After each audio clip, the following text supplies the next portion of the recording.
This is why MultiVersus failed. It's been about 3 months since the game shut down, and I made countless videos when the game was still thriving, saying that the game is going to die and why it's going to die. But now that the game has been officially gone for a few months, I want to go over why it failed. If you don't know me, I was one of the few MultiVersus YouTubers, which I am going to go on about a little more in this video. I got 11,000 subscribers on YouTube just posting MultiVersus content. I was posting about 2 videos a day. I was grinding this game, and I was the #1 Morty. Now that we got that out of the way, let me talk about why I think this game failed. For starters, I want to touch on a very obvious point, and that is every single character was locked behind a paywall. People were seeing these trailers of all these fun characters that they could play. Oh, I can play as Wonder Woman, I can play as Batman, and then they download MultiVersus and they only see Shaggy. The entire point of MultiVersus is that it is a fighting game with Warner Brothers characters, so why can you only play as Shaggy off rip? I understand it's a free-to-play game and they have to make money in some way,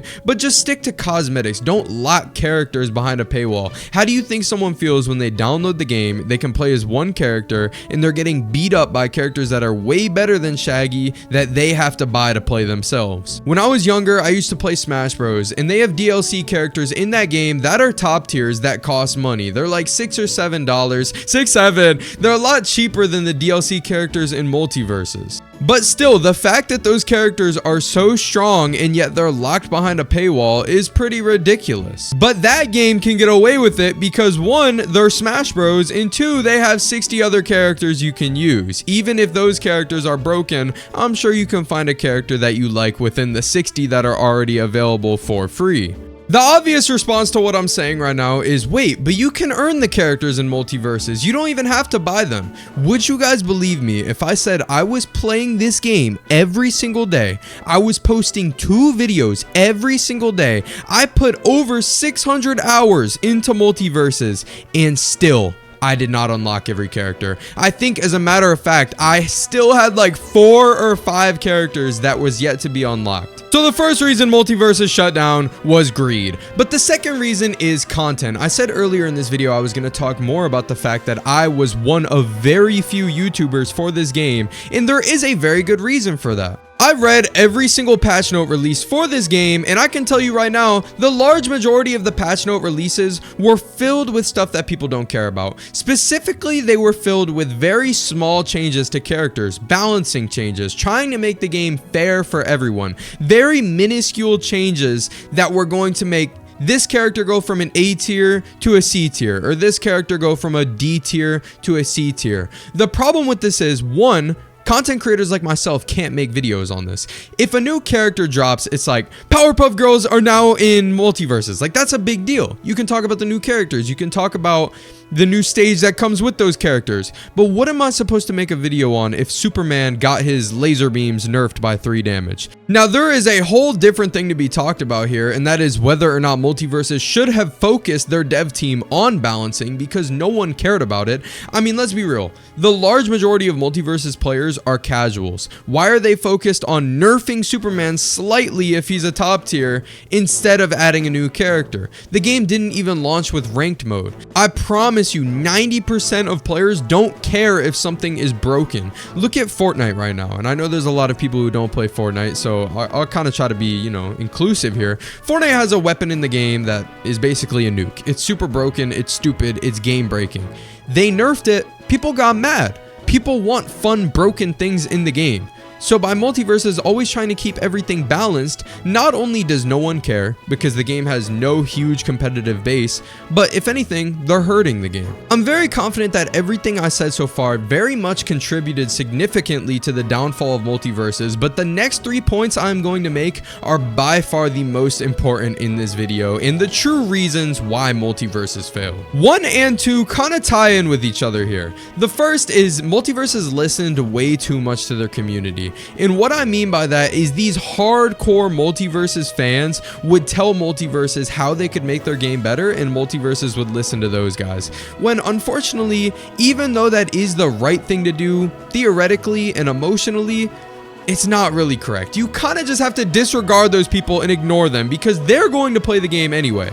The people you want to listen to if you're a company trying to make your game successful is the people who don't play the game, or the people who played the game for a few hours and quit. So instead of listening to those people who say, I'll keep playing MultiVersus if you guys add Ben 10, they're listening to the people saying, you need to nerf Wonder Woman, you need to nerf Banana Guard. People who aren't really worried about making the game more inclusive, but they're just worried about making it a better space for them. And that ties in with the second thing I want to say here. The characters that MultiVersus chose to add to the game are the dumbest selections that they could have made. Now, I want you to listen unbiasedly here. What makes more sense? Listening to the character that the community that already plays the game, the very niche community wants, so we'll say Raven from Teen Titans, or adding the character that is the most popular. If you are trying to bring more people into your game, obviously you add the character that is more popular by any means necessary. Warner Brothers has some very successful characters that they could have added to the game that would have caused absolute uproar. Not only myself, but other people would have made videos on these characters being added and they would have done numbers, bringing countless people to the game. But instead of adding these characters, which I will name in a moment, they were adding characters like Aquaman, Nubia, Lola Bunny, Raven from Teen Titans. I'm not saying that these characters are bad. I'm sure these characters have their fans, but they're very niche compared to characters like Ben 10, compared to characters like Harry Potter. These are massive. These are massive IPs that could have changed the outcome of MultiVersus entirely had they been added to the game. But instead, characters like those were neglected for roster spots for characters like Porky Pig. They're adding Porky Pig instead of Gumball Watterson. Lock in and add the most popular character. That way, your game is going to get some motion. Now, to bring up Fortnite again here, do you think they're going to collaborate with Family Guy, or are they going to collaborate with Bob's Burgers first? Obviously, they collaborated with Bob's Burger down the line, but my point is Family Guy is a much bigger franchise, and despite the fact that the creator of Fortnite might like Bob's Burgers more, you have to go Family Guy first if you have the option. Just like you have to go Ben 10 over Lola Bunny. You have to go Gumball Watterson over Nubia. That is what is going to bring your game the most motion.